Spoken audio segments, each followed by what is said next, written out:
integrity dari Republik Indonesia. Kalau kita bilang food security, Presiden Jokowi selalu minta kepada menteri pertanian, menteri PU, irigasi cukup atau tidak, masyarakat dapat apa enggak benihnya, padi, apakah kita sediakan pupuk sehingga petani bisa melakukan penanaman padi. Jadi, sehingga utang ini sebenarnya nggak ada hubungannya dengan mandiri, berdaulat, itu adalah hal yang biasa dalam mengelola perekonomian. Saya ingin bertanya saja, di seluruh dunia ada nggak negara yang tidak punya utang? Hampir tidak ada. Negara yang mungkin dibayangkan sama pemirsa kayak tetangga sebelah kita aja lah, Singapura, Malaysia, kan kita selalu merasa bahwa kita, oh mereka lebih kaya dari kita. Utang mereka lebih kecil atau lebih banyak dari kita? Bu Ani, ada tudingan bahwa... Itu pertanyaannya harus dijawab dulu, Ros. Begini Bu Ani, kritiknya adalah bagaimana mungkin di pemerintahan Pak Jokowi ini baru 2,5 mau 3 tahun, hutangnya sudah 1.000 triliun lebih. Itu sama dengan 1 periode pemerintahan Pak SBY. Nah itu kan sama seperti tadi perbandingannya. Pertama saya akan mengatakan bahwa selama ini Indonesia dari tahun 97-98 waktu terjadinya pergantian dari Presiden Soeharto kemudian ke masa reformasi dan menghasilkan presiden-presiden yang dipilih secara demokratis. Sayangnya waktu pergantian Presiden Soeharto itu terjadi pada saat terjadi krisis ekonomi yang menyebabkan negara harus menanggung perbaikan sektor keuangan yang waktu itu mengalami krisis. Ya, krisis 97. Jumlahnya besar sekali. Sampai hampir 100% dari total GDP kita waktu itu adalah tambahan utang hanya untuk memperbaiki sektor keuangan. Sehingga semenjak itu karena hutang terhadap GDP kita itu 100%, setiap kali kita napas itu kita berat banget dengan utang ini. Sehingga presiden-presiden selanjutnya dari mulai Pak Habibie sampai sekarang kepada Pak Jokowi banyak yang melakukan bagaimana menghemat dan membuat APBN ini sehat dulu supaya kita tidak mengalami yang disebut krisis utang itu. Dan oleh karena itu turun dari mulai Pak Habibie, kemudian Pak Gus Dur, Ibu Mega, Pak SBY dan artinya, sekarang. Bu Ani, nah sekarang ada saya belum jawab, aku belum jawab pertanyaan Rosi, yaitu bahwa kenapa Pak Jokowi sekarang harus melakukan secara kecepatan dan magnitude-nya besar. Karena tadi investasi di bidang sumber daya manusia yang mungkin banyak tertunda. Investasi di bidang infrastruktur yang sama sekali tidak dilakukan dalam jumlah yang cukup sehingga menyebabkan kemacetan, ekonomi biaya kita tertinggal tinggi. Di bidang infrastruktur. Maka kita sekarang harus mengejar. Kalau kita tunda tidak memecahkan masalah juga. Dan oleh karena itu kebutuhannya menjadi sangat besar. Kalau pertanyaannya apakah persoalan di utang, kalau menurut saya kalau lihat APBN yang 2.200 atau 2.080 triliun ini, kalau saya mau mengajak masyarakat coba dipelototin yang bagian belanja aja. Karena itu yang penting. Ya. Masyarakat mengatakan saya dapat apa dari belanja itu. Ada yang dapat subsidi beras, ada yang dapat subsidi pupuk, ada yang dapat subsidi listrik, ada yang menikmati dalam bentuk gaji, ada yang menikmati dalam bentuk infrastruktur yang kemudian menyebabkan irigasinya bisa menyebabkan air masuk ke sawah saya. Jadi begitu banyak yang ada di dalam APBN itu yang orang akan mengatakan ini bermanfaat nggak buat kami? Hanya ada begini Bu, ada janji kampanye yang disebutkan oleh para politisi, ada janji kampanye yang tak konsisten katanya. Janjinya berdikari, tapi ternyata hutangnya menggunung. Sebetulnya kalau saya boleh mengatakan definisi berdikari, orang selalu punya romantisme untuk berdikari itu kita nggak butuh siapa-siapa. Manusia itu adalah makhluk sosial. Nggak ada orang mengatakan walaupun apa-apa kita tetap butuh saling membutuhkan. Tapi itu tidak berarti bahwa kita tergantung. Butuh itu adalah interaksi. Jadi pamannya Indonesia itu ekspor, tapi pada saat yang sama kita impor. Tidak berarti, oh kalau impor itu kami menjadi tidak aman. Enggak juga. Itu yang menyebabkan ekonomi dunia itu saling tumbuh. Jangan lupa ya, waktu Presiden Soekarno menyampaikan mengenai masalah kemerdekaan Republik Indonesia. Di dalamnya ada pesan mengenai kita ingin menjadi warga dunia yang menjaga keamanan dan ketertiban dunia. Itu ada di dalam kata-katanya. Kata-kata itu saja menunjukkan bahwa Indonesia itu berinteraksi dengan dunia. Berinteraksi. Nah, kalau kita berinteraksi dengan dunia itu bisa melalui perdagangan, bisa melalui manusia yang entah melalui pendidikan, melalui turis, dan kita bertukar ide. Kita ini negara besar, jangan selalu merasa kita khawatir. Nah, berdikari itu adalah kalau kita sebutkan di dalam waktu saya kerja di Bank Dunia, food security, energy security, water security, integrity dari Republik Indonesia. Kalau kita bilang food security, Presiden Jokowi selalu minta kepada menteri pertanian, menteri PU, irigasi cukup atau tidak, masyarakat dapat apa enggak benihnya, padi, apakah kita sediakan pupuk sehingga petani bisa melakukan penanaman padi sehingga utang ini sebenarnya nggak ada hubungannya dengan mandiri, berdaulat. Itu adalah hal yang biasa dalam mengelola perekonomian. Saya ingin suatu bertanya negara. saja, di seluruh dunia ada nggak negara yang tidak punya utang? Hampir tidak ada.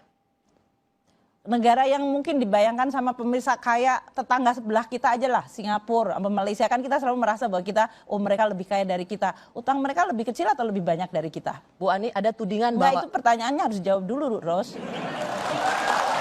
Ya, enggak kan? Orang selalu mengatakan Jepang lebih hebat dari kita, Amerika yang katanya negara superpower, utang mereka gede banget, Ros. Bu Ani, Tapi mereka nggak merasa nggak mandiri loh. ya utang Jepang. Saya tidak mau ngikutin kayak Jepang atau Amerika yang utangnya gede, tapi artinya kita konteks mengatakan global bahwa saat kita ini tidak ada satupun negara yang tidak berutang. Hanya Ibu, saya mau mendapat jawaban seperti ini karena di sosial media ada tudingan bahwa utang-utang ini adalah kepentingan asing dan aseng karena utang tidak gratis. Jangan dijawab dulu, kami kembali. Bu Ani, tudingannya adalah bahwa dengan berutang ini sesungguhnya kepentingan asing dan aseng karena utang ini tidak gratis. kita berutang sama masyarakat Indonesia sendiri. Jadi mayoritas dari utang kita lebih dari 90% itu adalah dalam bentuk surat berharga negara yang kita lelang 24 kali dalam setahun, di dalam negeri dibeli mayoritas oleh dana pensiun kita, asuransi, perbankan. Jadi kalau pemerintah bayar bunga dan bayar pinjaman, yang nerima masyarakat. Memang ada bagian asing yang membeli, tapi itu mayoritas kecil, itu adalah bagian yang kecil dari total keseluruhan utang kita. Jadi kalau sebagian masyarakat kita memiliki tabungan dan kemudian meletakkan di bank, banknya bahkan bisa menawarkan Anda ingin ini deposito biasa atau Anda mau masukkan dalam surat berharga negara. Anda bisa beli obligasi. Jadi sebetulnya ini adalah sama seperti di negara yang makin modern, di mana kita makin memperdalam sektor keuangan. Masyarakat kita kalau sekarang ini pendapatannya makin tinggi, kelas menengah, mereka punya tabungan, dia tidak lagi hanya menabung di bank dan kemudian mendapatkan bunga yang makin rendah. Mereka sekarang ingin menginvestasikan tabungannya. Ada yang membeli saham, ada yang membeli surat utang negara. Dan kalau negara meminjam, berarti kalau saya membayar bunganya, yang dapat keuntungan ya rakyat kita sendiri. Jadi sebetulnya konsep seolah-olah ada makhluk asing, negara asing datang nawar-nawarin ini kamu cepet ini konspirasi, enggak ada itu. Semuanya transparan. Kita mengatakan berapa jumlah utang kita 1 tahun, kita menyampaikan berapa kali lelangnya, berapa pada saat ini kita akan membutuhkan untuk menerbitkan surat utang. Itu dikomunikasikan kepada masyarakat. Dan kemudian itu tadi para pengelola dana pensiun, kalau Anda adalah pegawai negeri, ada Taspen. Kalau Anda pegawai swasta, dana pensiun atau BUMN, dana pensiun Anda itu nggak mungkin duitnya cuma ditaruh di bawah bantal sama dana pensiun. Itu nanti akan habis kalau nggak akan bisa untuk bayar pensiun. Jadi dia perlu untuk naruh dalam investasi, salah satunya adalah beli surat utang pemerintah. Waktu itu yang menjadi semacam serangan bertubi-tubi, terutama kepada Menteri Keuangan, ketika ditanya soal hutang dan kemudian diberitakan bahwa Menteri Keuangan tidak tahu kemana utang itu larinya gitu. Apa itu konteksnya? Bagaimana seorang Menteri Keuangan yang kemudian diviralkan dan semua media memberitakan bahwa Menteri Keuangan nggak tahu larinya hutang? Itu kan di DPR. Jadi kalau ada di dalam satu tanya jawab mengenai bagaimana pengelolaan utang. Kalau jawaban saya dipenggal separuh, saya bisa mengatakan, Rosi sebetulnya utang kita itu apakah berbahaya? Kemudian juga Sri Mulyani mengatakan utang berbahaya. Kan bukan begitu caranya. Jadi kalau kita mengatakan Sri Mulyani tidak tahu utang kemana, lah kalau saya nggak tahu LKPP atau laporan keuangan pemerintah nggak mungkin dapat WTP. Nggak mungkin. Kalau saya nggak tahu utang kemana, nggak mungkin kita dapat investment grade dari semua rating agency. Yang pertama kali semenjak 20 tahun yang lalu, semenjak krisis itu nggak pernah terjadi. Terus, jadi Tapi kemudian orang bilang, oh itu rating agency itu asing lagi, itu pasti temennya Sri Mulyani ya. Karena yang itu tadi otaknya udah ngeres. Pasti ini Jadi kumpulan kalau yang neolib kayak nih. gitu, ya. Kalau yang kelompok seperti itu kan selalu ingin memutarnya dan mengatakannya ini semuanya. Pokoknya kalau ada bau-bau asing, saya pagi-pagi makan roti, oh tuh kan Sri Mulyani berbau asing. Kalau saya mau pergi kemana pakai tisu, tuh kan itu baunya asing. Jadi semua orang ingin, padahal kalau dipikir-pikir saya baru pulang setahun, tuh seolah-olah semuanya jadi persoalan Sri Mulyani dan bau asing gitu. Nah ini adalah sesuatu yang memang dari sisi politik, ada yang menginginkan untuk membuat itu menjadi cerita. Tapi saya ingin sampaikan kepada masyarakat. Anda semuanya percaya bahwa APBN, saya kembali ke Indonesia karena saya terpanggil untuk mengatakan bahwa saya merasa banyak bisa berbakti kepada negara yang saya cintai ini. Dan oleh karena itu dari awal saya menyampaikan APBN harus kredibel dan sehat. Karena kalau APBN kredibel dan sehat, dia menjadi alat yang ampuh bagi pemerintah dan DPR dan masyarakat untuk menyejahterakan masyarakat. Sorry Bu Ani, tapi kembali, itu kan diviralkan terus-menerus. Waktu itu konteksnya apa sih soal kenapa Menteri Keuangan bisa sampai nggak tahu utangnya larinya kemana? Apa yang dipenggal dan sebenarnya apa jawaban Bu Ani? Pertanyaan mereka, apakah Ibu Menteri Keuangan tahu berapa jumlah utang? Tahu, kita ada di laporan keuangan. Apakah tahu mengenai berapa utang-utang itu untuk apa? Saya mengatakan kalau rupiah ke rupiah ada 2 macam utang atau 3 saya mengatakan. Kalau utang proyek, kita utang proyek itu berarti kita bangun jalan tol katakanlah. Kita utang katakanlah 3 triliun. Itu jadi jalan tol langsung proyeknya diawasi. Kalau kita utang dalam bentuk menerbitkan surat berharga negara seperti yang tadi saya dana pensiun beli, dia masuk bersama-sama dengan uang pajak kita, dipakai untuk membayar yang namanya gaji, bayar untuk polisi, bayar untuk subsidi, bayar untuk saya tidak tahu satu demi satu yang rupiah mana dari pajak, yang rupiah dari SPN, yang mana lari ke gaji. Maksudnya begitu. Terus dikiranya Sri Mulyani nggak tahu utangnya kemana. Padahal saya mengatakan saya tidak tahu bahwa utang yang masuk ini, yang tadi dicampur antara pajak dengan utang ini dipakai untuk pengeluaran negara yang tadi saya sebutkan. Untuk pendidikan 400 triliun, kesehatan 100 triliun, anggaran Polri 90 triliun, anggaran TNI 110 triliun, anggaran untuk PU 110 triliun, transfer ke daerah 750 triliun. Itu semuanya kalau saya sampai luar kepala tidur pun ngigau angka di APBN. Udah ganti ya? Dulu kan ngigaunya tentang tax amnesty. Iya, sekarang udah ganti, sekarang tentang APBN. Ya. Nah, Bu Ani, coba kita masuk dulu ke pertanyaan dari netizen. Pasti juga masih kisaran tentang utang. Dari netizen bisa kita naikkan? Oke. Pemerintah mau tidak tingkatkan anggaran pengembangan iptek agar bisa bayar utang kelak? Oh, kita menaikkan penganggaran untuk iptek. Tidak hanya iptek itu apa? Ilmu pengetahuan teknologi. Bentuknya bisa dalam bentuk research. Di dalam dana LPDP sebagian adalah untuk research. Dana untuk pendidikan tinggi. Itu ya, pendidikan tinggi. Itu masuk di dalam dana APBN untuk seluruh sektor pendidikan. Waktu saya jadi menteri 10 tahun yang lalu total anggaran pendidikan hanya 150 triliun. Sekarang 400 triliun. Sebagian untuk universitas, sebagian untuk sekolah menengah, sebagian untuk penelitian.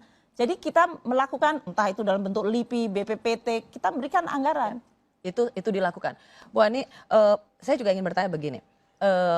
Utang itu juga disebutkan karena Pak Jokowi, pemerintahan kali ini teristimewa visinya Presiden Jokowi adalah soal infrastruktur gitu. Tetapi di satu sisi uangnya dari mana? Itulah kemudian utang ini. Bu Ani, pernahkah memberikan masukan pada Presiden Jokowi bahwa infrastruktur memang penting, tetapi ini terlalu ambisius karena resources kita atau pemasukan kita juga sangat terbatas? Sebetulnya kalau kata terlalu ambisius itu kan sesuatu yang tidak proper untuk hal ini. Kalau kita lihat negara kita, yang kita sebutkan saja, MRT yang di Jakarta saja, karena kita ada di lokasi di Jakarta. Itu sudah direncanakan dari tahun 1998, tapi karena tidak pernah dieksekusi, akhirnya kita menunggu sampai Jakarta itu totali macet dulu. Kemudian baru kita mengatakan ini urgent dan harus dibangun. Kalau kita bicara tentang jalan tol di Indonesia, 1.300 kilo itu nggak ada apa-apanya dibandingkan kalau kita jumlah luas geografi kita. Kalau kita bicara tentang pelabuhan darat maupun laut, negara yang disebut negara kepulauan, masa membangun airport sama port itu adalah sesuatu yang kemewahan? Tidak ada. Jadi dalam hal bahwa presiden menginginkan investasi infrastruktur itu untuk menjaga Indonesia sebagai negara kesatuan dan juga untuk menciptakan konektivitas antar pulau dan antar desa dan kota, itu adalah suatu kebutuhan. Kalau kemudian khawatirnya adalah apakah bisa direncanakan lebih baik sehingga kemudian dia tidak menjadi masalah baik dari sisi teknis maupun keuangan. Itu yang presiden selalu meminta. Menteri BUMN, saya sendiri mengatakan tolong dilihat apakah dari sisi keuangan ini adalah aman. Dan apakah kita memiliki apa yang disebut kemampuan untuk mengelola proyeknya secara baik. Sejauh ini menurut Bu Ani masih aman? Meskipun banyak juga menilai bahwa infrastruktur ini bagus karena memang kita sudah tertinggal sekian lama, tapi ada kekuatan juga yang harus diukur. Jangan sampai ini kemudian menjadi proyek mangkrak. Kalau proyek mangkrak itu kan persoalan lain lagi ya. Mungkin karena kemudian ada korupsi yang kemudian diinvestigasi jadi berhenti. Itu yang terjadi banyak sekali dengan proyek mangkrak di beberapa universitas waktu itu. Tetapi mangkrak kalau masalah bahwa Anda tidak mengkalkulasi bahwa ternyata persoalan teknisnya sulit. Katakanlah Indonesia itu negara kadang-kadang tanahnya mudah longsor. Ataukah dalam hal ini kita tidak melihat bahwa kita itu negara yang punya banyak sekali gempa bumi. Ini semuanya kan masalah teknis yang harus dimasukkan di dalam perencanaan. Kemudian kalau kita membangun infrastruktur kadang-kadang kita harus merealokasi orang. Memindahkan orang secara baik atau tidak membuat lingkungan menjadi rusak.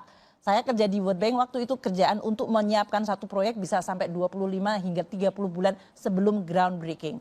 Jadi dalam hal ini kalau 30 bulan orang mengatakan katanya mau bangun proyek, kok saya nggak pernah lihat, kok nggak pernah lihat. Tapi kalau groundbreaking tanpa perencanaan udah di groundbreaking terus nggak maju.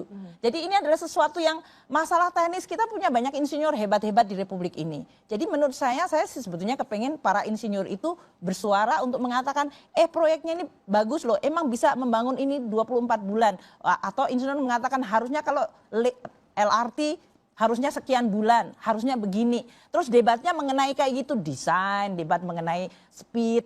Saya kan ekonom, saya bukan engineer dalam hal ini. Tapi saya akan lebih senang kalau debat di Republik ini adalah mengenai itu. Oh, apakah kita perlu adanya maksudnya dibandingkan debat dengan nakut-nakutin ini akan mangkrak, ini nggak akan jalan gitu. Mangkrak, jalan, dan kemudian bilang tadi Sri Mulyani suka utang. Saya akan senang kalau saya akan bicara dengan katakanlah Persatuan Insinyur Indonesia. Coba kita diskusikan. Saya punya anggaran sekian sama seperti ibu-ibu. Saya punya uang 2.000 perak nih. Tapi saya harus bayar sekolah anak saya harus membayar asuransi kesehatan anak saya harus memberikan uang untuk dia transport ke sekolah, saya harus bayar segala macam kan? Listrik di rumah. Ya itu sama. Kita sekarang punya 2.200 triliun. Kebutuhan belanjanya sekian banyak. Terus kita boleh debate kalau saya mau mendebatkan seperti itu. Ya. Terus kalau kemudian kalau kurang gimana ya? Apakah ini ditunda ataukah saya menaikkan pajak atau kita berhutang? Itu kan pilihan tiga itu yang kemudian kita bisa mendebatkan. Ya, tapi artinya apakah memang kita bisa menjamin gitu Bu dengan ratusan proyek infrastruktur di pemerintahan Pak Jokowi dengan kemampuan uang yang terbatas itu memang bisa dirasakan kelak? Atau kita masih bisa agak cemas, nervous ngeliat ini bangun terus tapi rasanya kapan ya? Sebetulnya lucu ya kalau kita bilang bangun terus malah nervous. Biasanya bangun terus orang senang karena berarti ada kontraktor, ada orang yang bisa mendapatkan upah dan kemudian ekonomi akan jalan. Bahwa orang terganggu karena makin macet itu juga biasanya diharapkan dengan macet sementara nanti selesai. Tapi kalau orang khawatir apakah ini akan menimbulkan ancaman keuangan, APBN kita untuk menjamin infrastruktur itu hanya 3% dari GDP. Jadi kalau sekarang kita utang terhadap GDP kita 28%, plus dengan tambahan jaminan-jaminan kita kepada infrastruktur itu, tambahannya hanya 3%. Jadi tetap di 31-32% itu sangat kecil kalau kita bandingkan dengan Jepang yang utangnya sampai 200% dari GDP. Sekali lagi Bu Sri Mulyani mengatakan kita sama sekali jauh dari yang disebut dengan Indonesia darurat utang. Dan kita punya kemampuan untuk membayar utang-utang itu kembali. Saya akan berjanji kepada masyarakat Indonesia bahwa pengelolaan keuangan negara dilakukan secara sehati-hati dan sebijaksana mungkin. Kami mengelola keuangan negara dengan setransparan mungkin. Pilihan kebijakan ada di masyarakat. kita mendengar, kita tentu melihat janji presiden sebagai pimpinan yang dipilih oleh masyarakat, dan kemudian kita coba mengawinkan keinginan masyarakat ini dengan janji presiden sehingga dia menjadi suatu program-program yang bisa didanai secara hati-hati namun tetap bisa sustainable atau berkelanjutan. Itu janji saya kepada Republik dan kepada rakyat Indonesia.